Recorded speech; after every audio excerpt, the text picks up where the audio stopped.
And we are live. Welcome to the Business Acceleration Network. Hour of learning, meeting our mentors, and connecting with some of the most brilliant minds in their industry. Today, we have a very special guest. I feel super honored that he's taking time to share his wisdom, his expertise with Gerry Foster. Gerry Foster is the founder of the Big Brand Formula.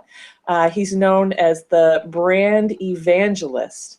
And one of the things that I love about him is he actually attends our summit and everybody raves about his presentation. Not only is he delivering it with so much wisdom and concrete stuff that you can take home, but also inspiration and giving people a lot of clarity on what's next in their business and how to convey that. I recently did his 7-week course, which I'm hoping he's going to share a little bit about.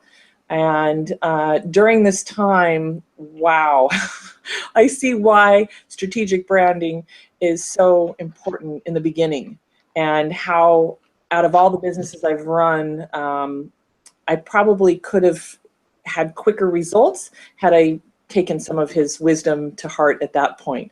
So I'm really excited. Today he's going to be talking about how to build $1 million brand without breaking the bank. Gerry, I'm going to say hi, and then I'm going to do a little bit of housekeeping. I kind of dove right in. I was so excited to have you. I was like, oh. So let's give a warm welcome to Gerry Foster. Okay, all right. Thank you, Shannon. So let me go ahead and set while you're doing that, he's going to do it on screen share. I know some of you are in the chat room. We have Gio, Elizabeth, Lee, Meredith, Sue, David. You can go ahead and click on the link in the chat room and join us live for the video, because we are going to open this up for a Q&A at the end. And we would love to have you all involved in that. Oh no. This just said call ended. Let's see here. Hopefully it's okay. So anyways, click on the live link. Hopefully that'll get you right in, and you'll be available for the Q&A at the end. I just put that in both the chat rooms, and you should be able to click and join us. All right, Gerry, thank you so much. Just a little bit of housekeeping. I thought I hit the wrong button. All right, so we're good to go. You are good to go. Okay, so let me go ahead and switch things over on my end and get everything set up here.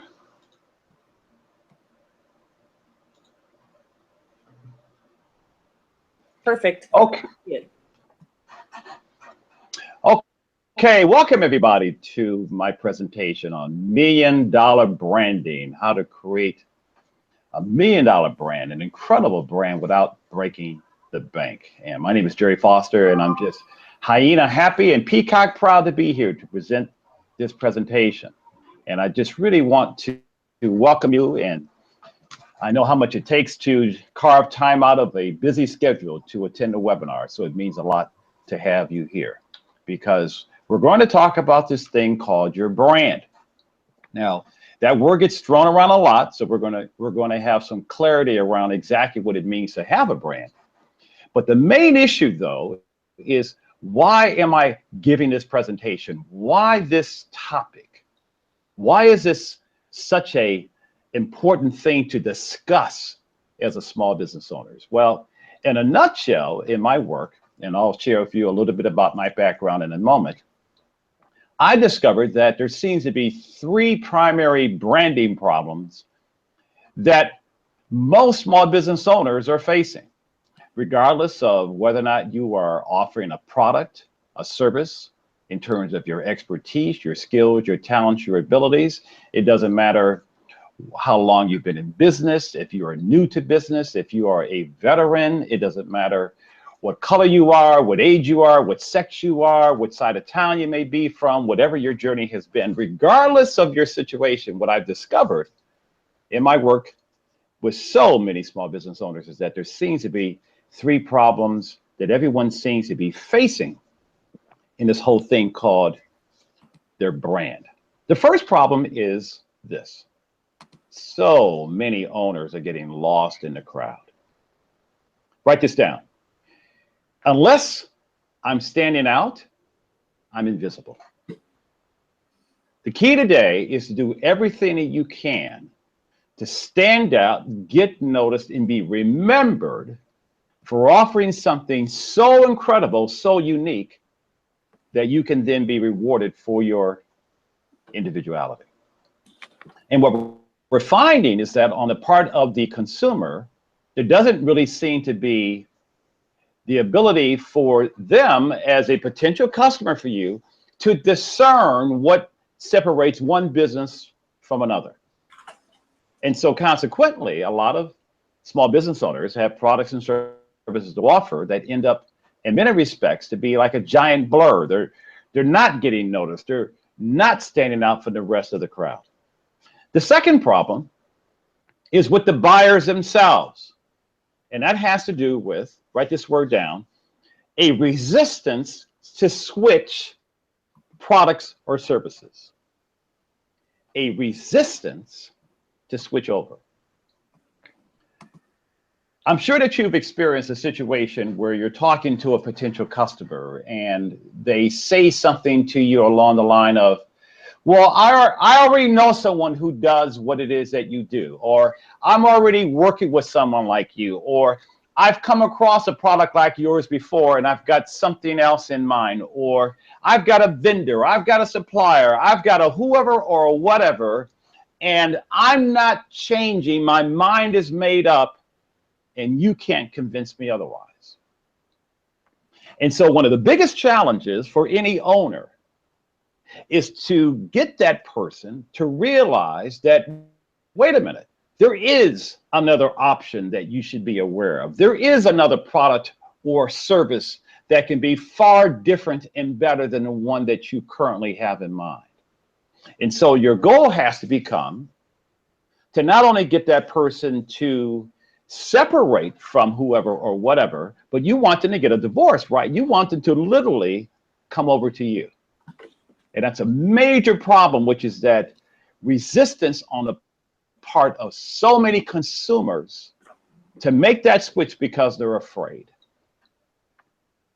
They've bought a product in the past. They've used a service in the past and they didn't get what they thought they were going to get. And so they don't trust you.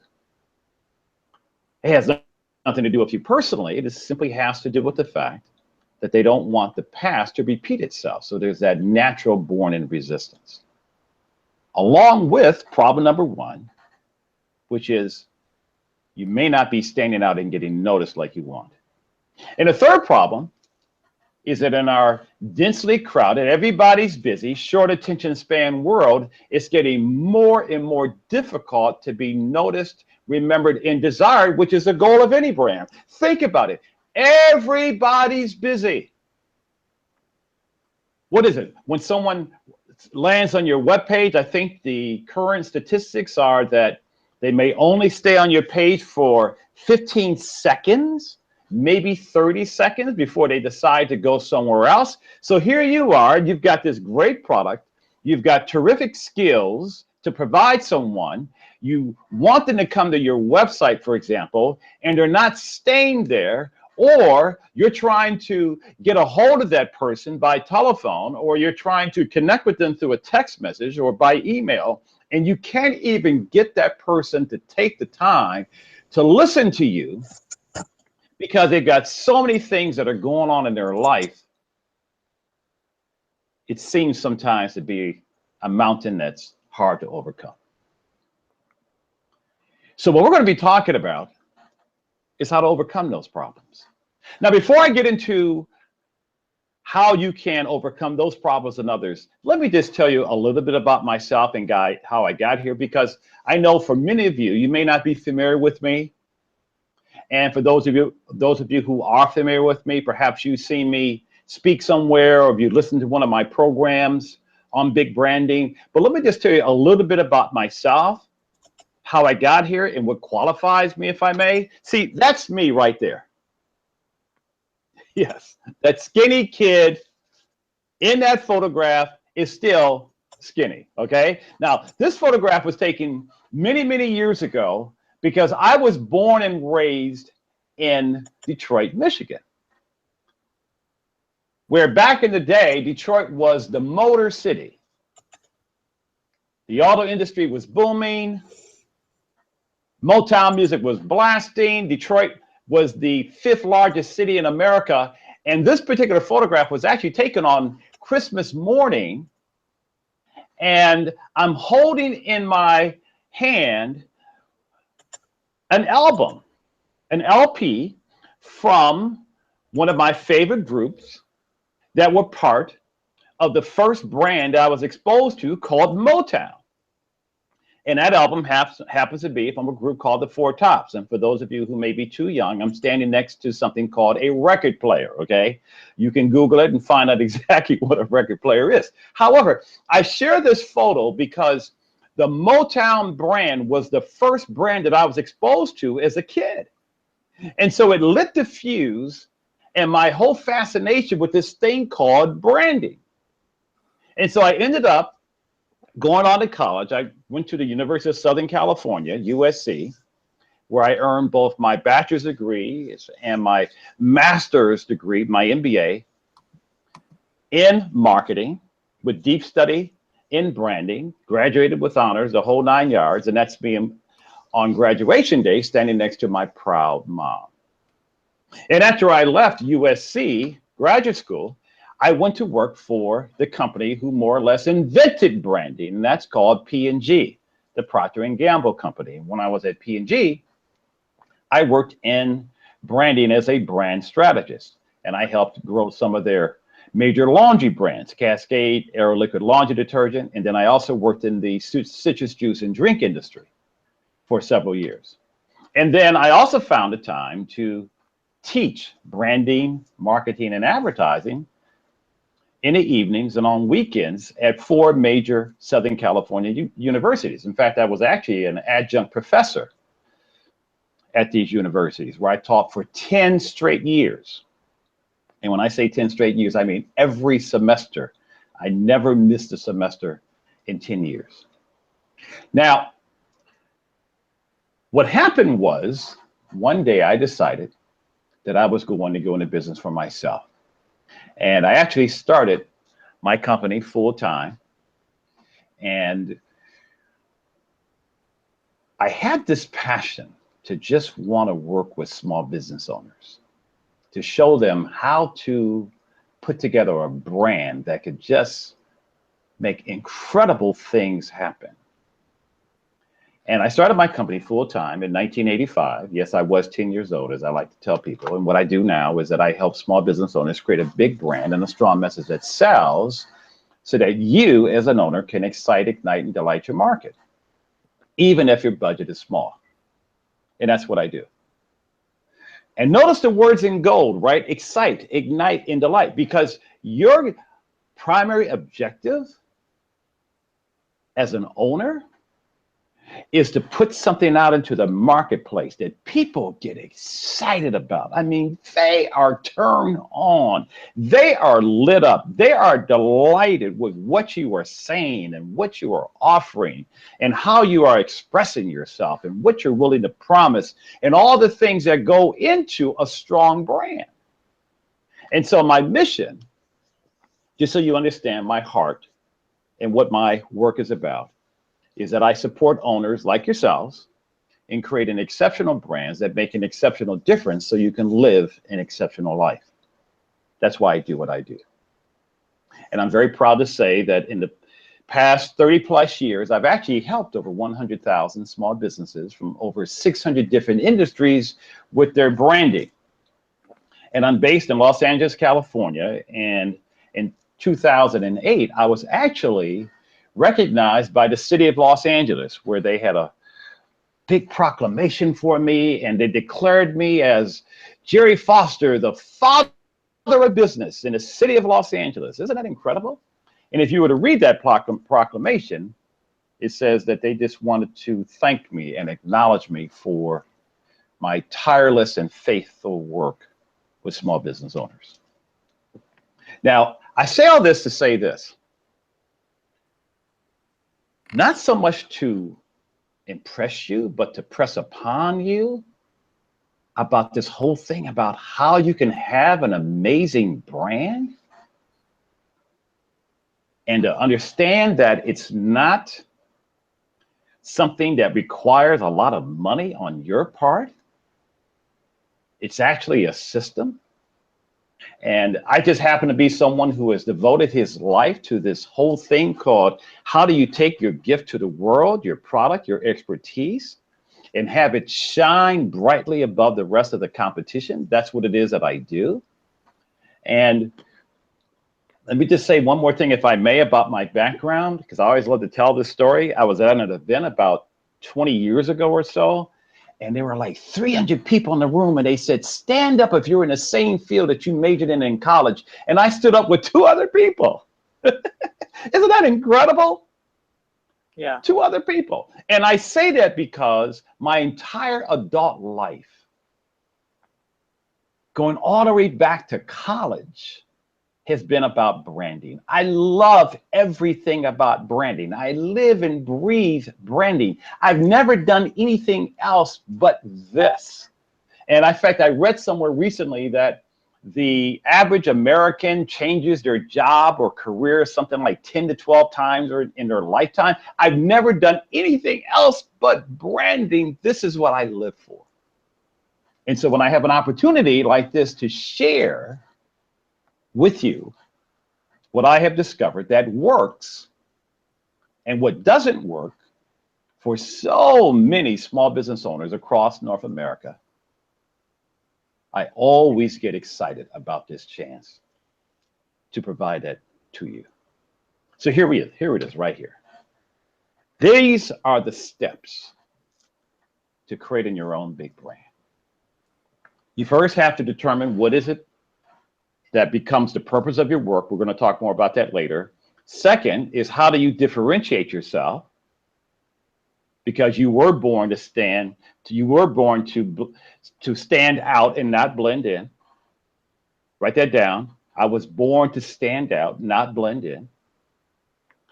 Because at the heart of a strong brand is that ability to set yourself apart from the rest of the pack, right?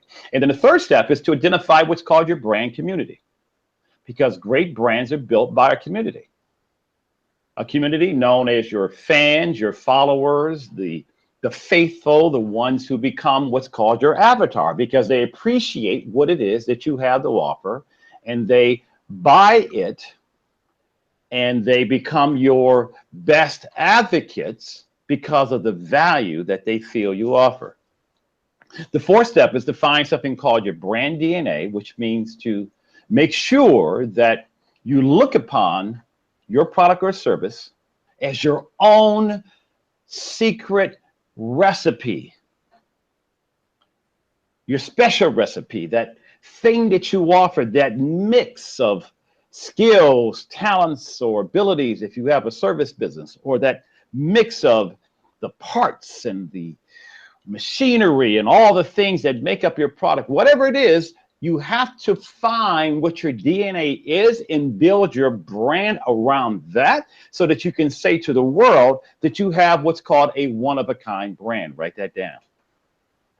Because the most successful small business owners in America, and I'm talking about folks who have created million-dollar brands, multi-million-dollar companies within 1 year, 2 years. I'm talking about folks that have created billion-dollar empires in a relatively short period of time because they understood that they had to create a brand around their DNA that allowed them to say to the world, I've got something that you've been looking for that you have not been able to find thus far, and you can only get it through me. That's the key.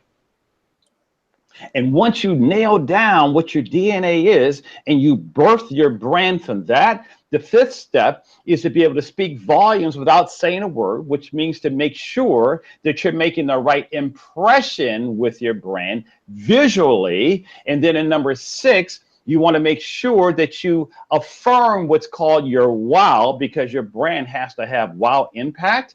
And therefore, in step 6, we're talking about what? Your messaging.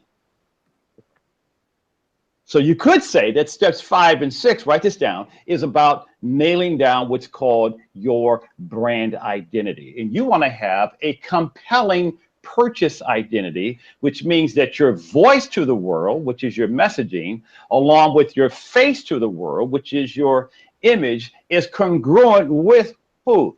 Your brand community in step 3. Does that make sense? So that as you are now putting your brand out into the marketplace, it is congruent with your tribe, it is congruent with your followers, it is congruent with the people who fall in love with your brand, respect your brand, admire your brand. It could be you as a personal brand, or it could be through your product if you have a business brand. We can talk more about that later if you want. But the key, though, is to wow people. And to put out messages that speak to their hearts and not to their head. And then in step 7 is to have a tagline, something catchy and punchy that will help people remember your brand. So those are the 7 steps. And this is based on years and years of study and experience and analysis. And I've distilled it down into a series of steps that you see here that will allow you to take what you have, big brand it, and go out there and make big things happen. So let's get real clear on what a brand is, because quite often you hear that word thrown around. I come across small business owners all the time and they say, Gerry, I got a brand, I'm branded, here's my business card, I got a logo, I got pretty colors, I got a tagline, I'm branded. And I go, no, you're not. You've got a name, pretty colors, and a tagline. That's called brand image. Now, is that important? Sure. Because anything that you can do to stand out, get noticed, and be remembered, as I said earlier, is a good thing to do. However, a logo alone is not going to give you what's called brand power, which is your ability to move a mass amount of people, which perhaps could be in the millions, to move them in such a way where not only do they support your brand, purchase your brand, fall in love with your brand, and stay loyal to your brand, it will move the needle in terms of how much money you make. And that's why we've seen so many folks who have created these multi-million-dollar, billion-dollar brands that started off as a small business. Started by one person, maybe 2, maybe 3, who understood the basic premise that a brand is more than a logo. So what is a brand? A brand is an experience.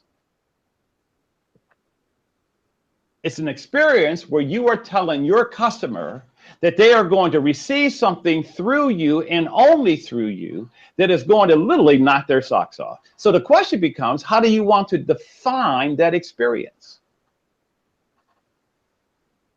There has to be an adjective before the word experience that you get to choose. It could be an amazing experience, a breathtaking experience, a remarkable experience, whatever it is, as long as it's not a DMV experience. You follow me? In other words, you want that experience to be the kind where it's like, oh my God, I love working with this person. Oh my goodness, I love using this product.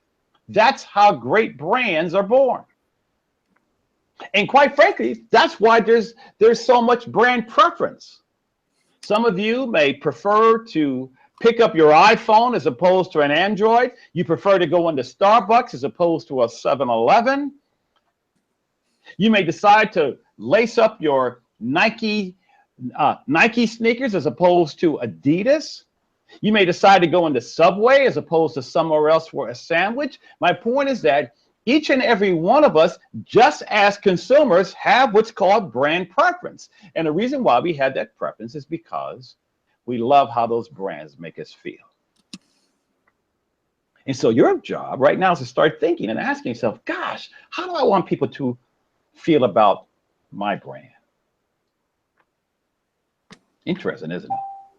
Because at a subconscious level, whether or not you realize it or not, you have a preference for certain brands.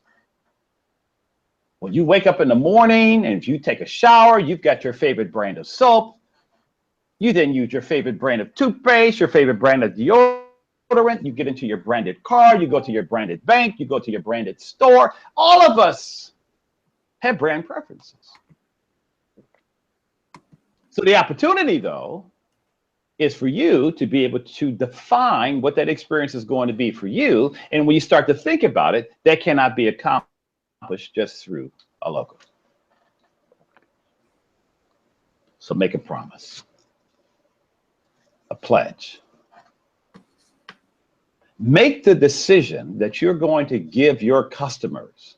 And when I use the word customers, by the way, it's whatever fits for you. You could use the word client, patients, donors, if you're in a nonprofit, members. You define the word customer, okay? But you have to decide what is that experience going to be like for them, as long as it is positive and it's a mark of trust.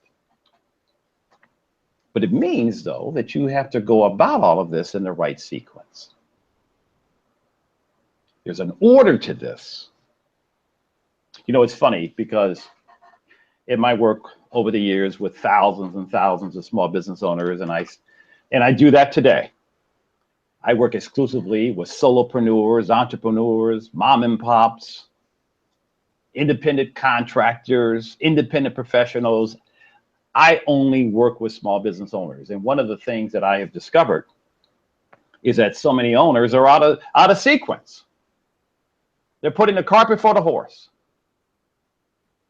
They find themselves in a situation where they say, Gerry, I need to increase my sales. Gerry, I need to have more money coming in than money going out. Gerry, I need to improve my cash flow. Gerry, my profits are not where I want them to be. Gerry, I have sacrificed. I have worked hard. I deserve to have the kind of lifestyle that I want. Gerry, I want more choices. Gerry, I want more freedom. I get it. The key, though, is when you're in that conversation of business development and growth, you have to understand that you don't put the tile down before the cabinets are up. And what I mean by that is that the basic sequence here, make sure you guys write this down and note this slide, is to brand, market, sell. You create your brand first, then you market your brand, and then you sell your brand. It's always branding, followed by marketing, followed by selling. Now, when I say that, I want you to imagine, please, for a moment, as if this were a three-legged stool. And the three legs to that stool are branding, marketing, and selling. All three legs have to be in place. If one leg is missing or if one leg is wobbly, you're in trouble, right? The stool could topple over, the same thing here. Now, it also suggests, though, that one leg is not more important than the other. In other words, branding is not more important than marketing. Marketing is not more important than selling. All three are equally important. However, all three have to be in place. They have to be integrated a certain way in order for you to do what? Achieve your growth objectives. So the way that I separate the three, write this down, is that the job of branding is to differentiate your business. The job of marketing is to get people to notice that difference. And the role of selling is to get people to pay for that difference. Let me say that again. The job of branding is for you to say to your world, say to your community, say to your market, I've got something that nobody else has that you've been looking for. I'm not like everybody else. I have got something that is superior. I'm different. Or my product is different. And then the job of marketing is to get people to notice what makes you different by appealing to what are called the 5 human senses. So in the branding world, there's something called sensory branding, which basically means that once you decide or nail down what is it that distinguishes you from the rest of the crowd, you now have to decide, do I want people to see, taste, touch, smell, or hear that difference?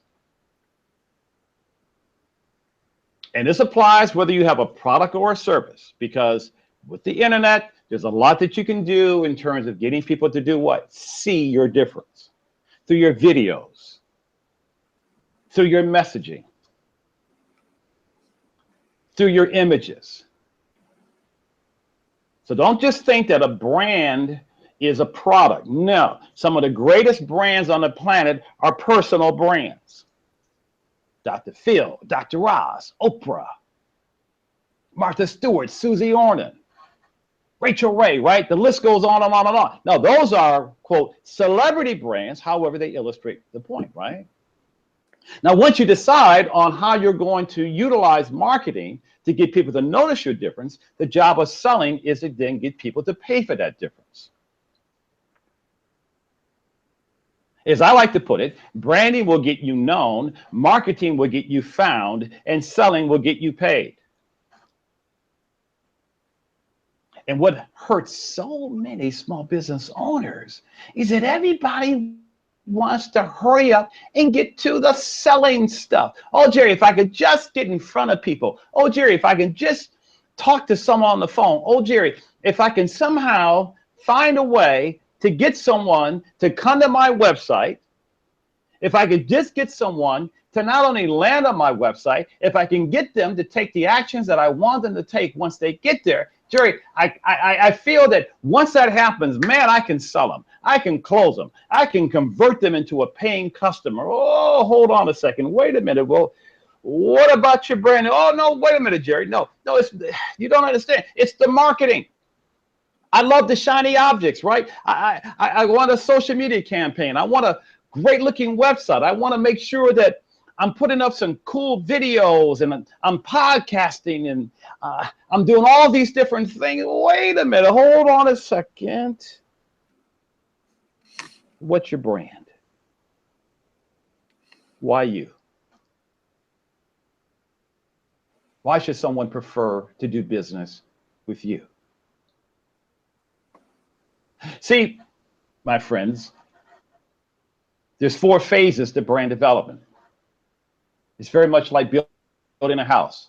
The first thing you've got to do is create what's called your brand architecture, otherwise known as your brand strategy, which is figuring out what to say and who to say it to and how best to say it, built around some core elements, which I'm going to be sharing with you in a few minutes. And then once you have developed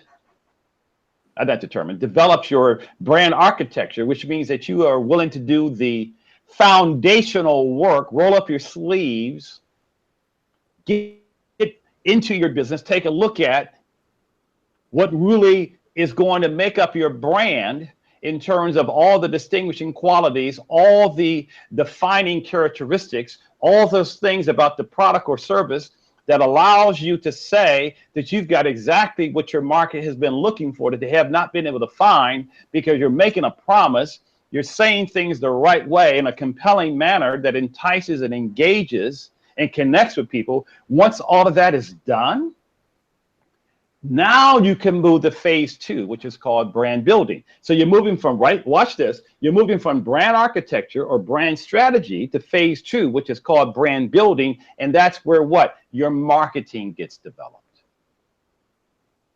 So just like in home construction, you start with the architect. Once he or she develops the blueprint for your home, your house, right? It then goes on to phase 2 for what? Construction of the house. And so that blueprint gets passed on to the builder, and the builder brings in subcontractors for actual construction, the plumbers, the electricians, the other contractors that are involved, the carpenters, whoever, right?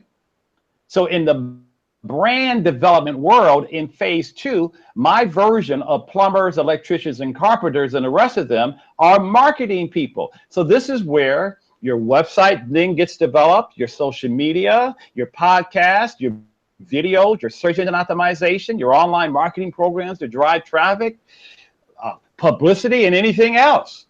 Because the job of the builders in phase 2 is to do what? One thing: bring your brand to life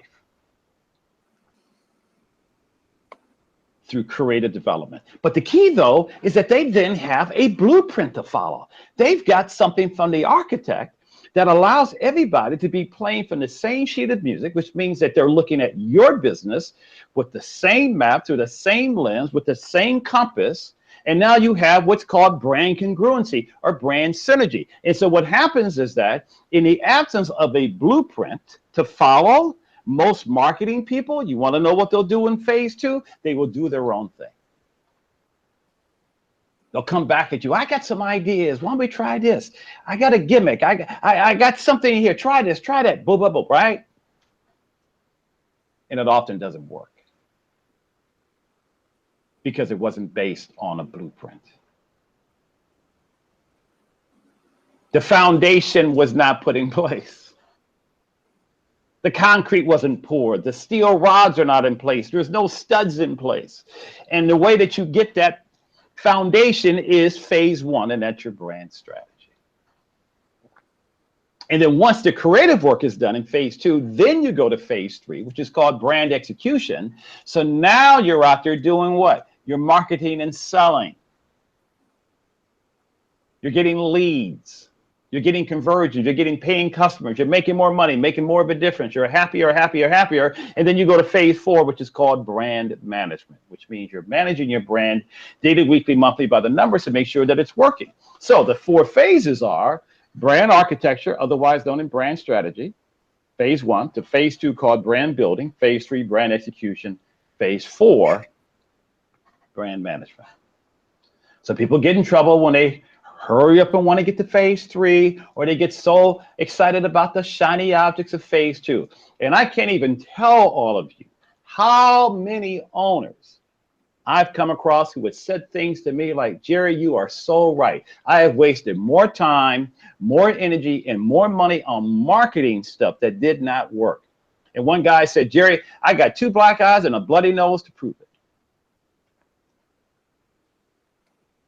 Or the other owner who says, you are so right about branding, because I thought branding was the stuff that people could see. I thought it was the visual stuff. I thought it was the logo.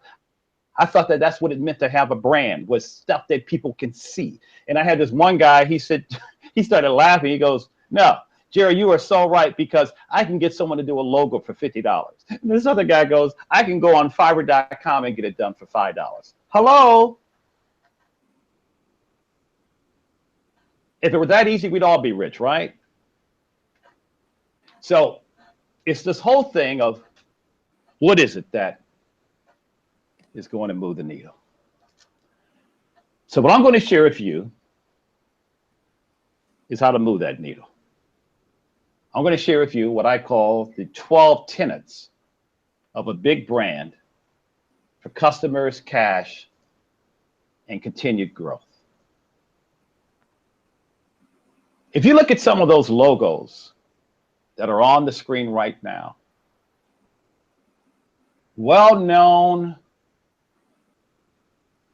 highly regarded, beloved brands. Did you know that every one of these and thousands more, like I alluded to earlier, started off as a small business?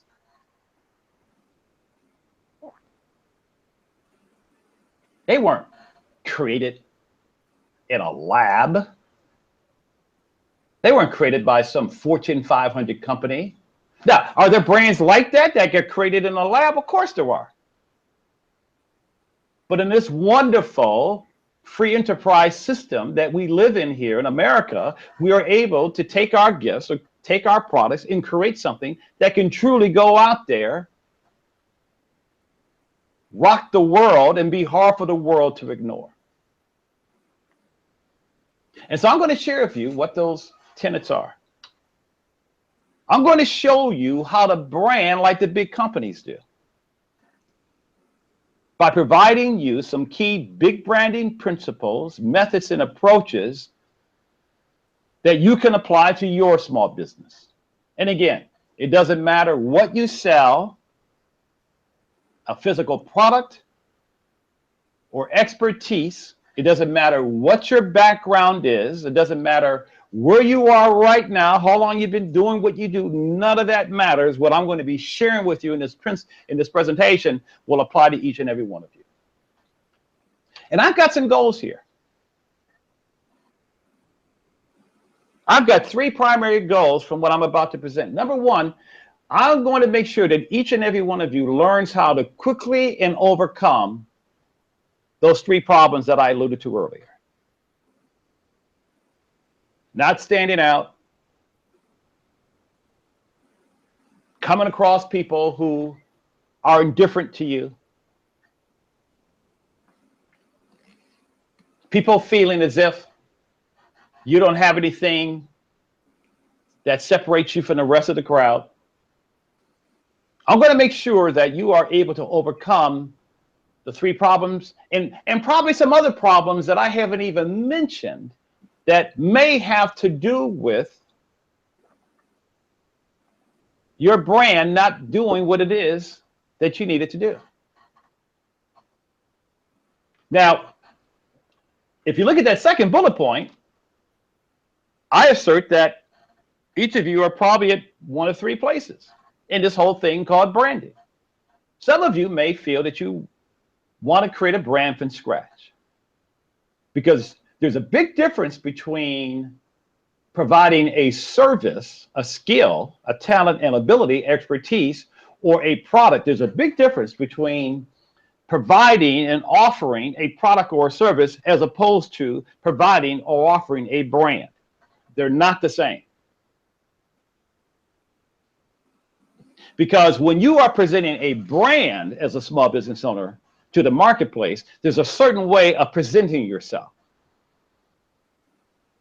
There's a certain way of speaking about yourself. There's a certain way of presenting what it is that you have. So for some of you, I'm going to show you how to create that brand from scratch. Now, the second category, though, may be some of you who say, Jerry, I've got a brand. However, I want to strengthen it. I want to have more impact. Perfect. You're going to discover how we can rebrand what you have. And I work with a lot of people as students and as clients who are doing 100,000 a year, 200,000 a year, or 100 or 200,000 a month, if not more. Business is great. However, they realize that something's missing. Something's missing in terms of being able to have the impact that they want to have. So for some of you who are in that situation, you're in the right place. And then there's a third category, and that could be those of you who have a brand that is stale, stuck, and stalled. It's just not working. And so you have limped into this webinar, right? And you're looking for some insights on what can you do to fix your brand, and you're in the right place as well. Okay? And then there's a third objective that I have here, and that is to make sure that any marketing you are doing or plan to do is as effective as possible. Because remember, the sequence here is brand, market, sell. We got an echo effect going on here. We need to turn down the volume. I got background noise here. Okay. So you want to make sure, got a bad echo, please take me out the speaker box. Whoever is, I'm hearing background noise, very distracting. So you want to make sure that any marketing that you're doing or planning to do is as effective as possible, because the reason why the branding comes first is that the branding has to underlie your marketing so that your marketing can work. And I say that because one of the primary goals in terms of your architectural strategic branding work is to build a bond of trust, rapport, and credibility with your market. Write those down. Trust, rapport, and credibility. So that when all this strategic branding work is done, you feed it to your marketing machinery. And then your marketing is in the best position possible to do what it is that you want your marketing to do. Make sense? So it's not one of these things called, well, branding comes later. Well, the only branding that might come later could be your logo development. But in terms of true branding, strategic branding, which is what this presentation, this webinar is about, it's upfront, it's foundational. That's what big companies do. Big brands, great brands are built through strategy, not through tactics. What big companies do, which is why you can replicate the thinking, the methods, the approaches, which is what I'm going to be sharing with you here, to give you a taste of that, are things that don't require money. This is about outthinking the competition. This is about realizing that you can cause a major shift in your cash flow, in your sales. You can create a huge surge in your income by simply learning and discovering that you should go left when everybody else is going right, that you should zig when they zag. And if you can't go through the front door, then you make a hole in the roof. Because great brands are built strategically. All right? So let's get into these tenets. Because, like I've said, it's all about your brand. There is nothing more important than your brand. It's your reputation. It's what you're asking your customers to pay for. It's your legacy. It's the experience that you're willing to promise. And the brand is what is going to separate you from your competition and give you that edge. It's what's going to attract. We got background echo again, please. Please eliminate that. I don't know what's causing it, please. But I can't talk because I got a horrible echo. Okay, thank you. Because the brand is what's going to attract customers. The brand is what's going to give people a compelling reason to buy from you. The brand is what's going to help you make more money. And that's why, from the Wall Street Journal to Forbes magazines and other types of credible sources, they all say that the brand is the key for any company, any organization, profit or nonprofit, regardless of size. It is the key for those of you who want to grow. Now, again, you go back to the three legs of the stool. I'm not saying that branding is more important than marketing and more important than selling. No, I'm just simply opening your eyes to understand that for some of you, the missing piece may be the branding. And you're wondering how come your websites or your other marketing activities are not producing the results that you're looking for. And it's probably because you haven't defined and developed a strong brand yet. So the first tenet, and again, these are going to be some key principles, methods, and approaches that big brands, big companies utilize, and you can as well. It's said by a fellow who started his business in a barn. Jeff Bezos, founder of Amazon, who said that a brand for a company is like a reputation for a person. You earn reputation by trying to do hard things well. What do I mean? What I mean by that is that the most successful owners are the ones who first discover their purpose, their reason for being. And then they focus on fulfilling it. They connect their brands to something bigger than themselves so they can more positively impact the lives of others and the lives of the customers they serve. And of course, make a lot of money in the process. That's okay. However, they are purpose-driven and not money-driven. We lost our visual here. Hold on a second. That was weird. All right. I've lost my slides. Okay, here we go. That was weird. However, they are purpose-driven owners and not money-driven. Gerry, we still have to share the screen. It's still showing you. It's not showing the slide again. Oh, okay. All right. Hold on a second here.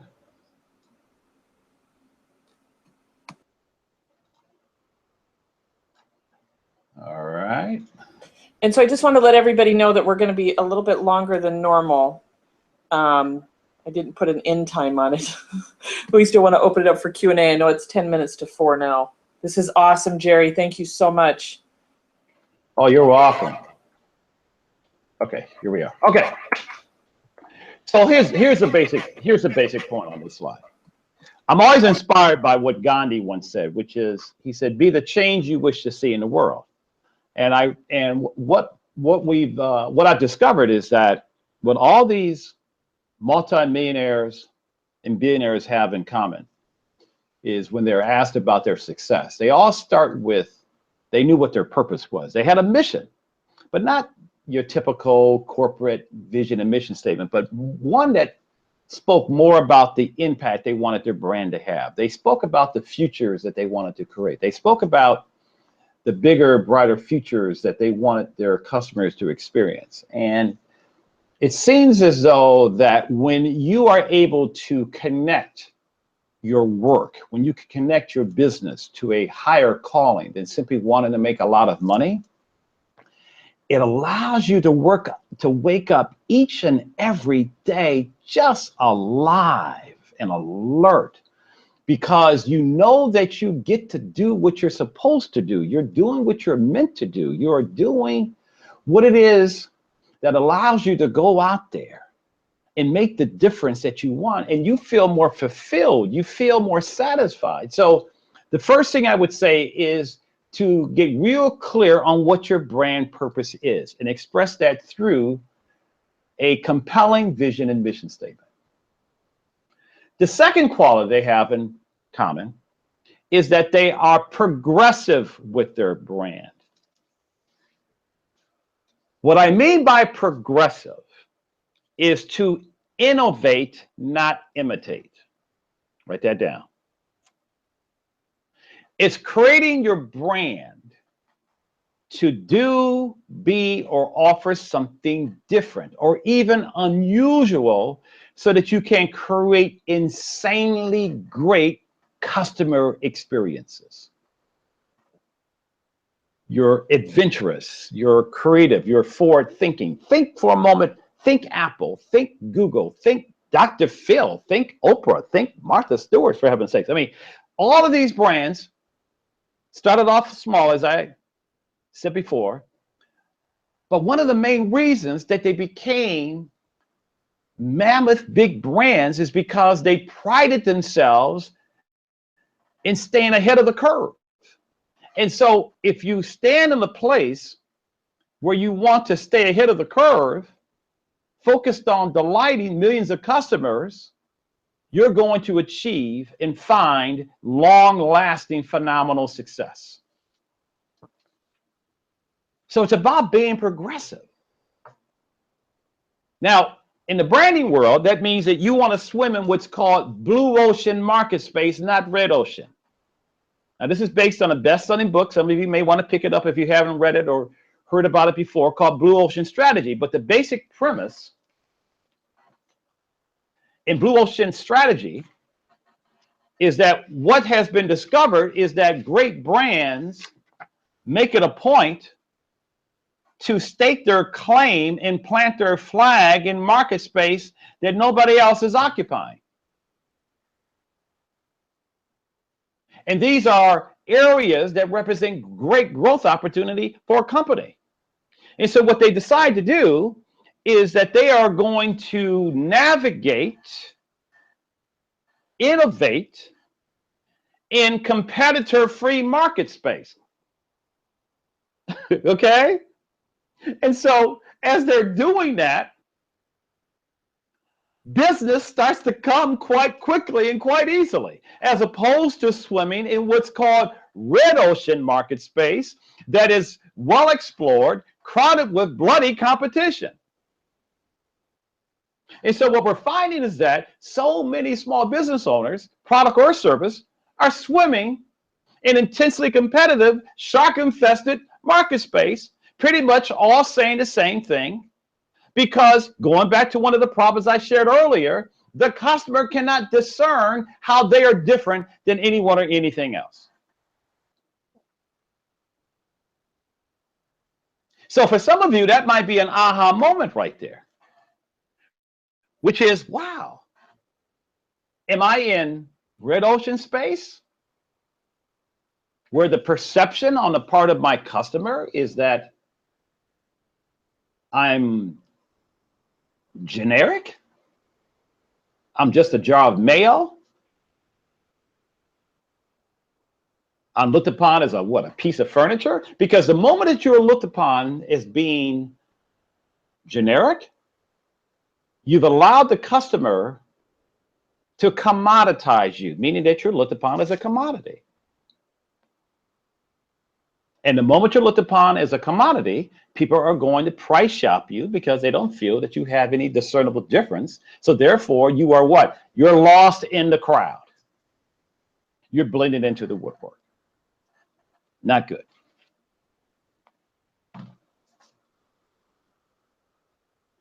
You want to swim in blue ocean market space. Because in red ocean, you're an imitator. In blue ocean, you're an innovator. See, that's why in the branding world, in red ocean, you have commodities. In blue ocean, you have big brands. So in red ocean, you've got sneakers. In blue ocean, you've got Nike. In red ocean, you've got water. In blue ocean, you've got Evian. In red ocean, you've got bananas. In blue ocean, you've got Chiquita. In red ocean, you've got razor blades. In blue ocean, you've got Gillette, right? I could go on and on and on, different products and different services, but I think you get my point. So you want to ask yourself, wow, what do I want my brand name to be associated with that is fresh, rare, and original? See, Charmin is known for irresistible softness. I know this sounds crazy, but welcome to my world, okay? Charmin is known for irresistible softness as a bath tissue. All the other bath tissues don't say that. They talk about flexibility, durability. The Crest brand is known for fighting cavities. The FedEx brand is known for absolute reliability. The Martha Stewart brand is known for decor perfection. Tony Robbins built his brand around life on your own terms. Les Brown built his brand around live your dreams. Oprah built her brand around live your fulfilled life. See, all of these brands made it a point, individuals or products, to find competitor-free markets, be known for something that nobody else was. So the first thing you want to start asking yourself is, gosh, am I progressive? And number three is, are you generating possibilities for people?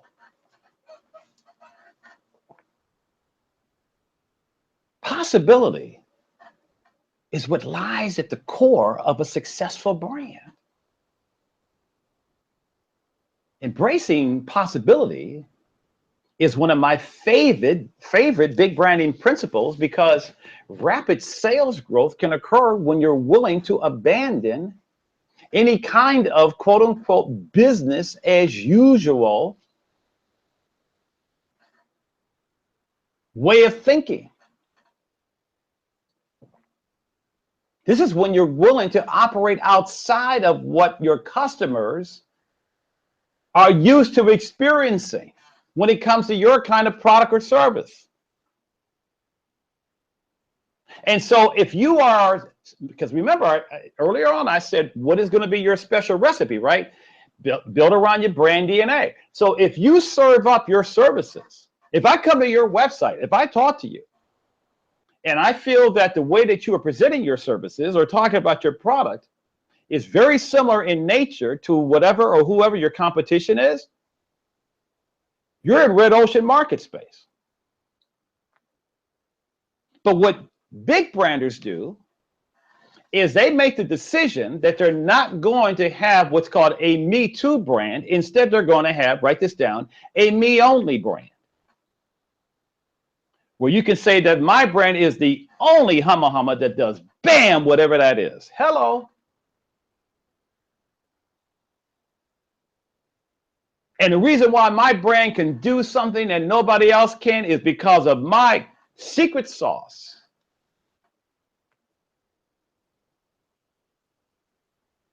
So what What could be a way for you to convey what's possible for someone?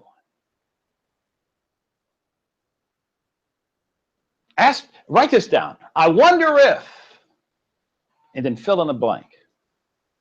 I wonder if I did A, B, and C instead of D, E, and F, which, by the way, is what Facebook and Starbucks and FedEx, all of them initially did. I wonder if I was willing to create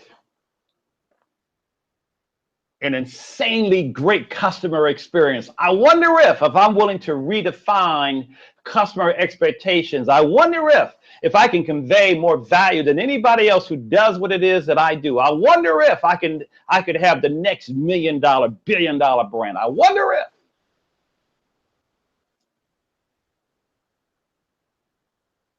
Are you willing to stand in what's possible and move from what is my question.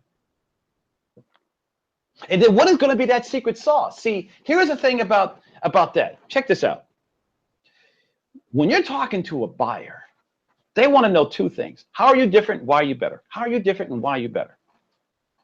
How you are different is going to be what's called your me only statement. Why you are better is how you deliver the results you say you can deliver. So the moment you tell people how you're different and that you can pull something off that nobody else can, the next thing they want to know is, well, why should they believe you? And that's called your secret sauce, because that gives people a reason to believe that you can do what you say you can do.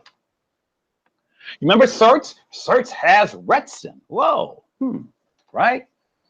Let's take gasoline. All gasolines are the same. They differentiate themselves through what? Their additives. So Chevron says, well, Chevron has Techron. So you'll have a happier, better performing car, because the consumer looks at that and goes, okay, Chevron has Techron. Okay. And one time I was looking at a TV commercial for Bounty paper towel, right? Can you get more commodity than that? Can you get more commodity and generic than a freaking paper towel? And on the TV screen, they said, Bounty, the quicker picker-upper, let the spills begin. And then came on the screen, Bounty is 2 times more absorbent, so you can use less, because we use something called trap and lock technology. And I'm not kidding. Right there on the TV screen, they split the paper towel open and said, look, Bounty uses trap and lock technology, which allows us to absorb 2 times more liquid than any other paper towel. And I go, oh, okay, that makes sense. Huh? What's my point? You got to find your trap and lock technology. You got to find your Techron, your Retsin. So if it's a product, it's something that you can patent, right? It's a feature of the product. If it's your services, it's your delivery system. Which leads to tenet number 4, and that is, are you willing to solve problems for people? See, I really think that in this highly competitive global market that we live in, where you do have to outsmart, outmaneuver, and outdistance your competition. In other words, you must outbrand your competition. I really believe that one of the sure ways to do that is by solving a problem.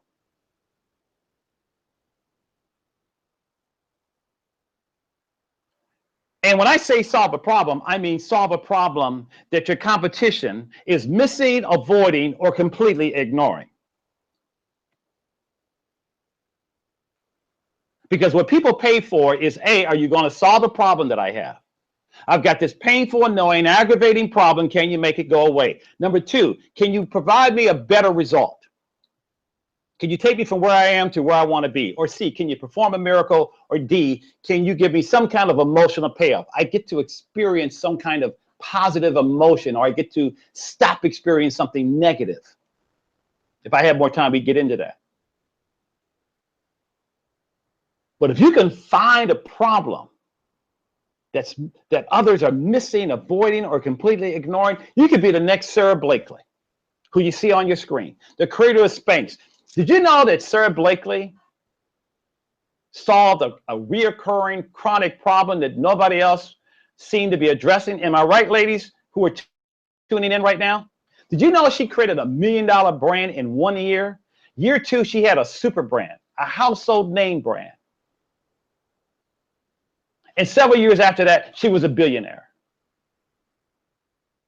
Just from this one tenet alone. Because she also understood that it's all about performance. Unsolved problems drive performance. And that's tenet number 5, because whenever you are willing to create something beyond the predictable, which means that you have decided to have a highly distinctive brand, that translates into what? More money into your bank account. And so you strive for excellence with every aspect of your brand. You make it a point to create, let me say it differently. You make it a point to redefine, as I mentioned earlier, the customer's expectation.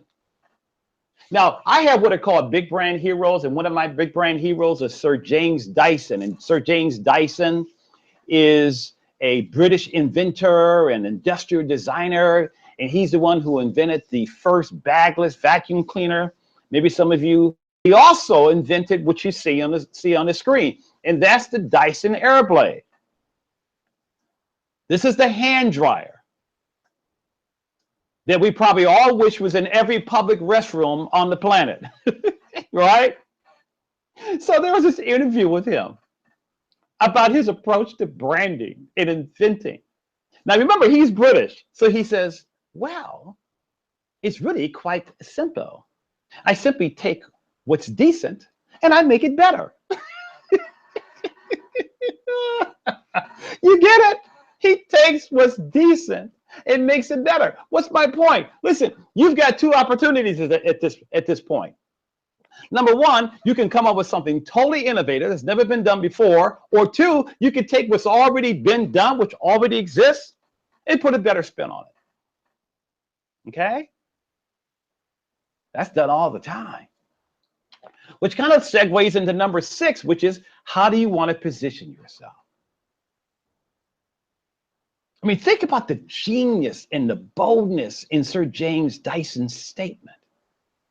Because it all comes down to this tenet, which is about positioning yourself in an overcrowded marketplace in a way that is meaningful, important, and influential to your target customer, your avatar, your brand community, right? Because you're providing something that they can only get through your brand. And like I said before, the last thing you want to do is be perceived as offering something that's generic. And then you have to be willing to back it up with a promise. Because at the end of the day, that's what a brand is. It's a promise. As I said earlier, what people are buying from you is what you're willing to promise. And so, since a brand is a promise, and it's been shown that the most successful, profitable, wealthiest entrepreneurs, small business owners who became gargantuan business owners, built their brands by including this amazing promise, the question is, what are you willing to promise? See, Time Warner, I think they finally figured it out, promises 1-hour arrival windows, and they will tell you how long it would take, so you don't have to wait all day before your appointment starts, because they realized that one of the complaints on the part of the customer was they didn't like when Time Warner said, well, we'll get a service technician to your house sometime between sunup and sundown. Right? LifeLock promises to detect, alert, and fix identity theft, protect with the best. Bounty promises that one sheet keeps cleaning. Ultra Downy promises 7 days of freshness. NyQuil promises to be the nighttime sniffling, sneezing, coughing, aching, stuffy head, fever, so you can rest better medicine. And one time I went to the store, I was looking for a bathroom cleaner. I came across one called Scrubbing Bubbles. I picked up the package, and there it was in bold type right on the package. We promise that we will work hard so you don't have to. And I said, that's the brand for me. You see where I'm going with this? People don't pay for products or services. What they pay for is what your product or service will do for them. And what they relate to is your promise. It's called a statement of mastery, by the way. In fact, in the case of scrubbing bubbles, I wasn't really paying for the brand name. I wasn't even paying for a bathroom cleaner. What hooked me was they promised to work hard, so I didn't have to. And I always loved the little TV commercials with the little scrubbing bubbles, right? There's your money slide right there. Write it down. Screenshot it. Screenshot it. Write in your notes, ka-ching, ka-ching. Here it is. This is a sequence for creating your promise. Ask yourself, what would your customers, what would they want a company like yours? What kind of promise would they want you to make? And then secondly, you determine whether or not you can keep it. Are you willing to raise your game? Are you willing to step into it and be who you're being called to be, and be the man or the woman that you were born to be, and be the man or woman that you know is supposed to have the success and the lifestyle that you deserve? And then thirdly, you then look at your competition and you ask yourself, with boldly and proudly, if we step out there on the thin ice, if we climb out there on the skinny branches, and we make this promise that nobody else is making to support our purpose, our me only statement, backed by our secret sauce, will it give us a competitive edge that will leave the competition in the dust? And therefore, I have what's called lucrative competitive separation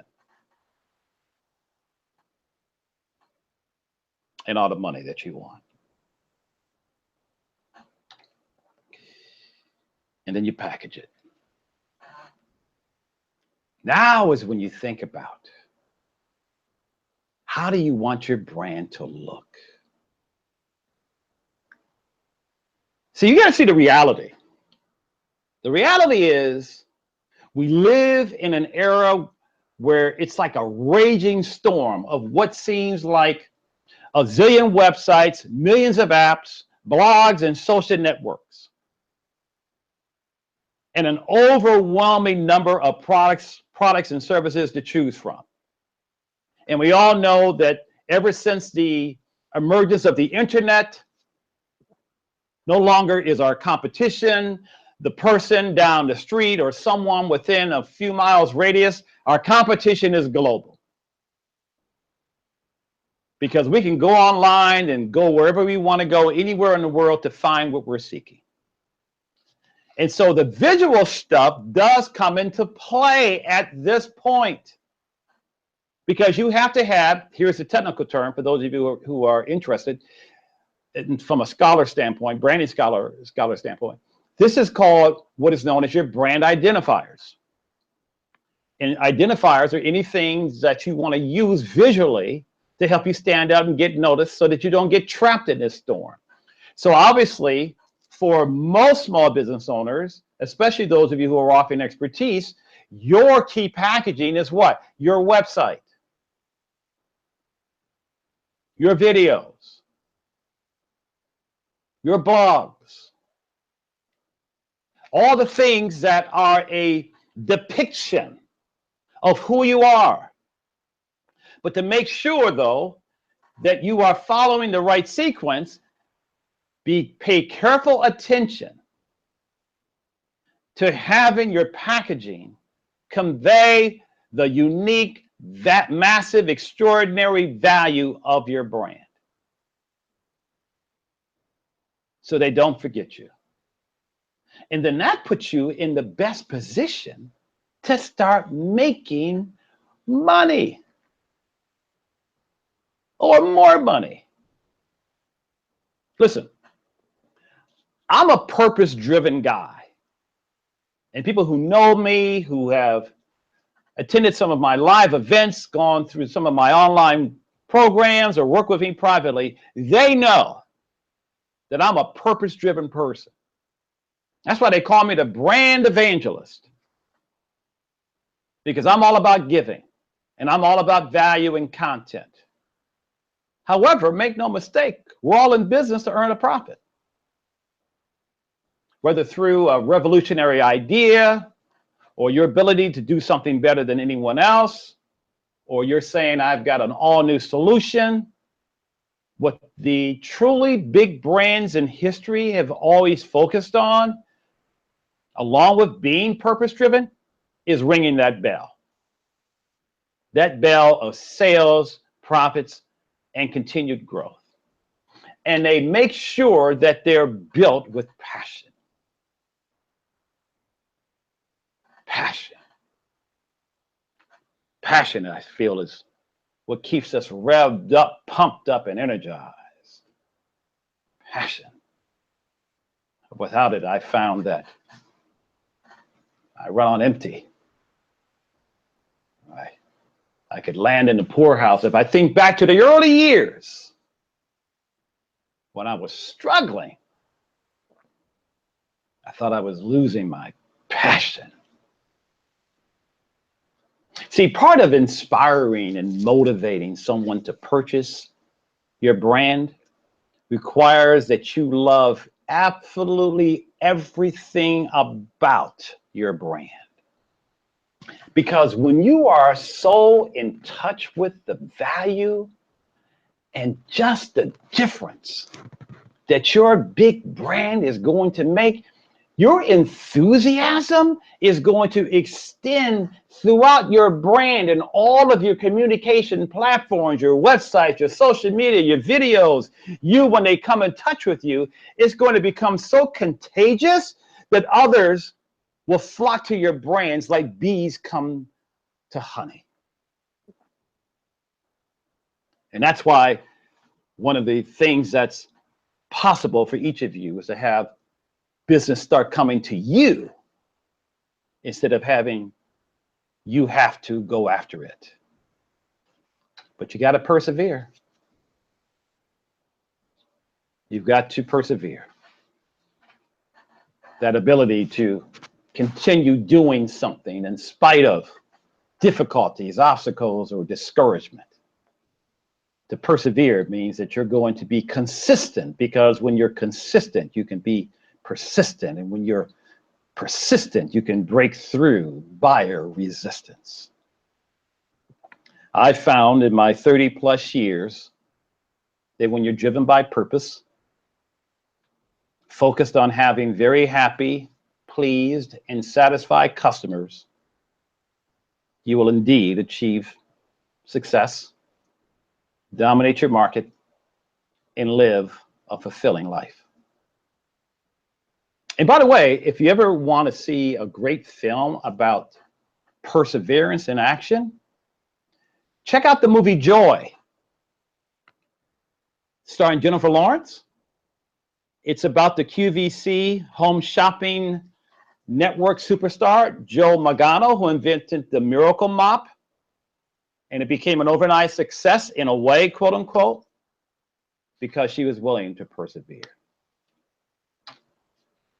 And at the same time, be positive.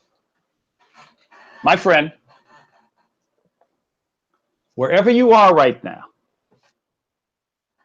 whatever caused you to listen to this webinar, know this. Don't let anyone or anything at any time or anywhere rain on your parade. This is your time. Write this down. I'm as good as anybody, better than most. Write this down. I know I have not achieved what I know I can achieve. Write this down. This is my time. This is my moment. And I know some of you, because I'm feeling it right now, are hurting. It's been tough. But I want you to know that you deserve through your sacrifice,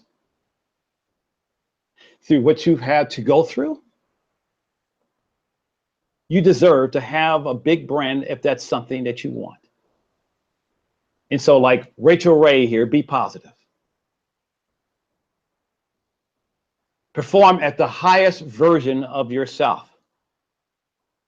Be upbeat, excited, knowing that the best is yet to come. Embrace in your soul that what's coming will be better than what's been, that the best is in front of you, the worst is behind you, that you deserve to be on top, not the bottom, the head, not the tail, a lender, not a borrower. And know that you have the opportunity to create tremendous delight for the people that you want to reach and serve and benefit through your brand. So create your own greatness and step into your destiny. Now, on the other hand, I know some of you right now are probably going, holy cow, I thought I was going to just sit in on our webinar and just get a few branding tips. So just to close this out, I know this can seem somewhat overwhelming. So here's my special gift to each of you. And truly, this is a gift. I want to extend to each of you a private conversation, a brainstorming session with me. With me. Not anybody else, with me. And let's talk for an hour. And I want to do a critique of your brand. And I actually have an assessment tool that I'm going to have each of you take who wants to talk to me, that will allow you to see what's missing, where you're strong, where you're weak with your brand. And normally I charge $500 just to do these, but that's my gift to you. Wow. And during this session, I promise you 3 things. You will discover the steps that you can take on your own to create your own master brand, an exceptional brand. You'll discover how you can strengthen whatever marketing you've got going on right now, your website, your social media, your podcasting. You'll be able to strengthen it. And you'll be able to ask me any branding question you wish. No obligation for anything. So if that's something that you'd like to take me up on, I can set aside next week only. Okay? Between next Monday and Friday. Just send me a text right now. Pull out your phone. Text 2 words. Big brand and your name. And that's my cell that you see on the screen. Okay? And I will personally respond to you because you are calling my cell. And please, by the way, don't put my cell out into the universe. Okay? And we'll schedule something for next week. Fair enough?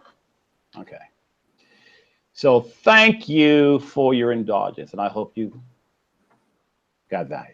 God bless. Thank you, Gerry, so much. That was amazing. You're welcome. So if you shut off the screen share, I'm going to say, Lee is here. Lee, I didn't know if you wanted to say a closing remark or ask a You gave way more than we discussed to everybody. Holy smokes, an hour with you? I hope I didn't overwhelm anybody. No, I'm like, I've done your 7 weeks, and really, I'm so glad to sit through this side of it again, because it just gives me a whole new perspective and flow and understanding. And every time you talk, it's new and different. You know what I mean? It's definitely wonderful. So if anybody is overwhelmed, they get an hour to speak with you afterwards. And your assessment was great. I really loved that opportunity. So Lee, do you want to unmute yourself and say hello real quick? I know she said it was worth it and loved it. And yes, hi. So hi, Lee. I heard Gerry speak at the 2 business acceleration summits ago, and he offered this free session, and I never took him up on it because I was scared. but I'm Uncle Gerry. I mean, I was more lost then and wasn't sure of my direction, but I know what I want to do now, and I'm absolutely excited about doing it this time. All right. So. Awesome. I look forward to speaking with you next week, and we'll connect text tomorrow. Yes, I already texted you, so sounds great. Thank you. Perfect. Well, thank you so much, Gerry, for your time. Thank you, everybody, for joining us. And we look forward to seeing you next time. Talk to you soon. Have a great day. Jenna, if I may, I'll put up my cell one more time. Area code 310. Yep. 382-6539. So 310-382-6539. Just put big brand in your name. Perfect. Thank you so much. Thank you. All right. Bye for now. Bye-bye.